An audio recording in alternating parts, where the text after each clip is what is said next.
Hey everyone, I know it's been a while since I've made a video, but there has been some, let's say, problems. Yeah, I actually videotaped all the work that I've been doing on the car, and I haven't been doing a lot per day, like just a little bit here and there, but I did videotape it all, and the problem is the other day when I had enough video to put together into one good, 10 to 15 minute YouTube video, I discovered that my SD card is corrupt.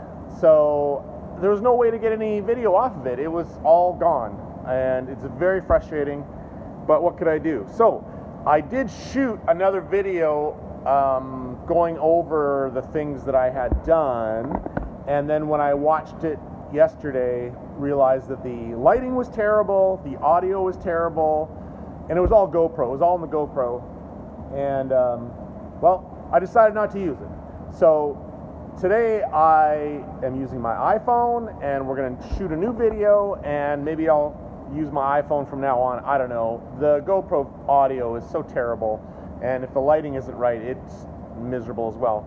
So I put up some lights, put some lights up there. I got a light back there, so hopefully I have everything on the car lit up well enough that you can see what's going on, and I can bring everybody up to speed on the progress of the car. Okay, so not long ago I brought the car back into Speed World where I work on it. I'm finished with my Suburban. I think some of you have seen that video of the Suburban that I restored. It's over there, it's out of the way now, and now I can bring the race car in.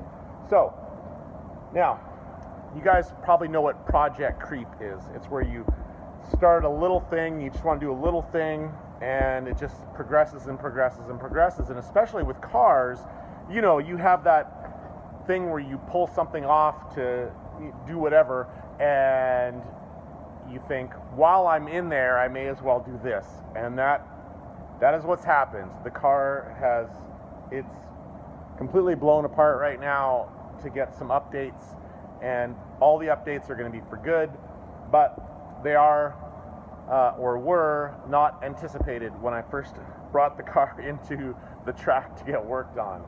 So where do I even start with this? Okay, I'll just show you what it's looking like right now. Yeah, it's all taken apart. Everything's, all the diff is out of it, and motors.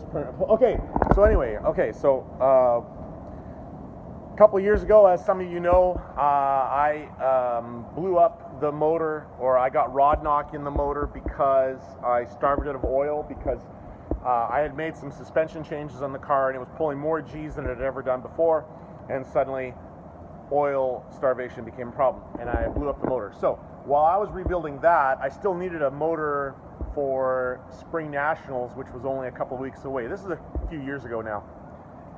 So I bought this junkyard motor, and I ran it, and everything was cool, and then I over boosted that one. I hit 31 psi of boost in that one, and I destroyed my ring lands, but the rest of the motor was good. So what I did was I took the head off of that motor, and I ported it all out, and I put in some new valves, and I put in high pressure springs, and that motor's just been sitting here, or not that motor, but that head's just been sitting here waiting to get put on the car.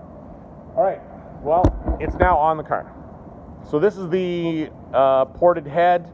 I actually took some video of the ports on that one that I can't show you now because I bolted the manifolds on and I can't show you, but you're gonna have to trust me. The ports are bigger, and inside the ports they're all much nicer and looking really good. And what I did was I put the intake and exhaust the intake and exhaust gasket on the engine, and the gaskets are actually quite a bit bigger than the port. So I just opened it up to the size of the gaskets and then blended it all nicely in. So that's all done. And I have high pressure springs in there. I got the springs from ZZP Performance. And with these springs, they will prevent valve float. So I should be able to rev the motor to 8,000 RPM. Right now it's limited to 7,000 RPM, so I'll be able to rev it to 8. In anticipation of revving to 8, I also got myself an ATI super damper on there It's around here somewhere, but anyway. So I have that on there, and okay, so I'm putting it back together, and I didn't like the shape of the rocker arms. These are the roller rockers. This is a used one, like this is one of the ones off it, and you can see those lines on there. I didn't trust them, and then also this back part here that comes in contact with the valve stem, it seems to be worn a little more, and obviously it's, you know, lots of high RPMs and all that stuff. So anyway, so I got new ones, so these are new ones. So I got 16 new roller rockers to put in there. I'll put that in there. Also,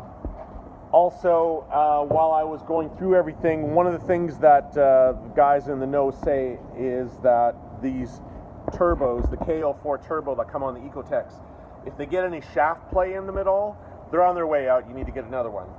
So I took my turbo. I mean, in theory, it's only got, I don't know, 24,000 kilometers. Like, it's not that much, right? But, you know, it does have a bunch of racing on it.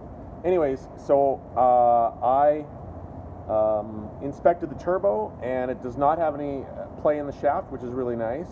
But my impeller, I think it's called an impeller, my wheel, my compressor wheel, had some nicks on the leading edge of some of the blades inside there. And I would show you, but I don't think you can make them out, but no, you can't make them out. But anyways, I posted pictures of the damage to the wheels on my Instagram page, and my good friend Chris Kunkel and car sponsor decided that that will not do. That damaged turbo will not do. So he surprised me, and it just showed up at my door, a brand new turbo. Now, Chris being Chris, he couldn't just leave it with a stock turbo. Nope, he had to go and get me this thing. This is a Borg-Warner turbo that's modified by ZZP. They call it the ZFR turbo. It has dual ceramic ball bearings. It has a titanium compressor wheel on it. The exhaust wheel might be titanium too, I'm not sure. But anyways, the big advantage of this turbo is that it spools up quicker than the stock turbo. It has way less internal mass, and it spins up faster, and the ball bearings contribute to that. So boost is going to come up quicker, and also it is capable of producing more boost, more power, more flow. So it's the best of everything, and it's a pretty amazing thing. I will insert the unboxing video here. If you guys follow me on Instagram or Facebook, you know that my turbo had a little bit of a nick in the compressor. I was gonna run it, but my car's sponsor, Chris Kunkel, said that's a no-go, and he said there was something in the mail that was gonna fix my problem. So it arrived. I haven't seen it yet. I don't even know exactly what it is, but he said this is gonna fix my problem. So I decided I'm gonna unbox it here. I don't really do unboxing videos, but I'm gonna do it here, and we're gonna see what is in this box. ZZP Performance, they're known for Ecotech stuff, so it's gonna be something good, I'm sure.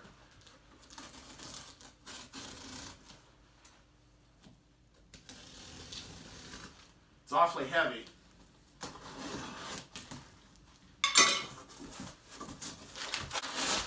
Whoa! Oh my God. Look at this.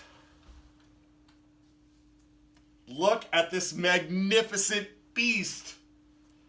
Oh, if this is the one I'm thinking of, wait a minute. This will be crazy. Hold on now, hold on. Oh, this is the ZFR turbo. Oh my God, this turbo, if I remember correctly, this turbo bolts right on, and it has a titanium compressor wheel in it and dual ceramic ball bearings. Holy cow. Chris, you're way too generous. I guess I'm gonna have to go out and get some results with this now. Oh my God, look at this thing. Anyways, wow. Look at that.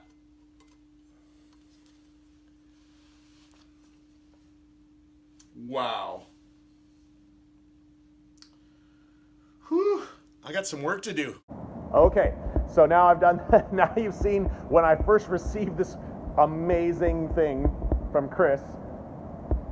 I don't know if he's loaning it to me, if I have to give it back at the end or what, but anyways, that is on the car. It required only minor change to the this outlet right here. I had to weld a V-band onto there. Other than that, it bolted on, pretty much bolted on. Yeah. Okay. So other updates. Let's go over some other updates on the car. So this here is the stock intake manifold, and this is how it's oriented. You see that big hole there? That big hole is the throttle body, and this is the way it's oriented on the motor. It actually comes up the bottom. Now the problem with that is, here I'll show you, is air comes out of the air comes out of the intercooler here. It has to go all the way down to the frame rails, loop around, come back up. It's quite a torturous route. Here's the tubing. See, it comes out the intercooler up there, and then it has to go around and loop up and go into the intake manifold. All right. Well, I thought that was all a big waste of bends and extra volume of air. So what I did was I made my own intake manifold, and now it's on the top. So now it's going to come out of the intercooler and go boom straight into there. I'll have to cut this fitting down, but you get the idea. So that took 30 inches out of my intake track. So that should also help the car. Now, the extra RPM, because of the extra RPM of the engine that I'm going to be able to get 8,000 RPM, I am changing gear ratios, because what I want is I want the car to hit 80 miles an hour in second gear at redline. Well, when my redline was 7,000 RPM, I needed a 350 gear to hit 80 miles an hour.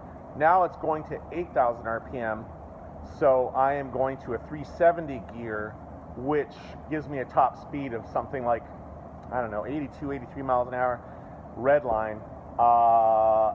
And it's a safer 7,600 RPM to get to 80 miles an hour, something like that.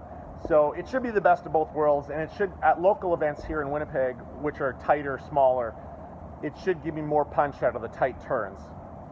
So the combination of the gears and the extra RPM and all the extra power, I mean, if I understand it correctly, just the ported and polished head and manifolds, oh yeah, both manifolds are port matched too, and the exhaust manifold has been ceramic coated. Just that would give me a bunch more power at the exact same boost levels. And now with this new turbo, I will get those boost levels faster. So overall, like ZZP claims 50 to 75 extra horsepower with this turbo, just bolting this onto a stock motor. Well, I was making 350. Now I should be over 400 horsepower. But I'm not actually that concerned about the 400 horsepower, that number. I'd be happy with 350 horsepower if it was available sooner, you know what I mean? Like better throttle response, sooner, lower RPM. But whatever. It should be pretty amazing. I'm making some suspension changes too. I have sent my shock absorbers, my Penske's, off to get revalved. And some discussions with with some suspension gurus. I'm going to be trying some new suspension this year. So yeah, there's been a lot of changes to the car, and it's all blown apart right now, and I'm pretty overwhelmed with what I have to do to get it all back together. but I know I can do it, and I will do it, and I just have to take it one little bite at a time. And also, what's the other thing?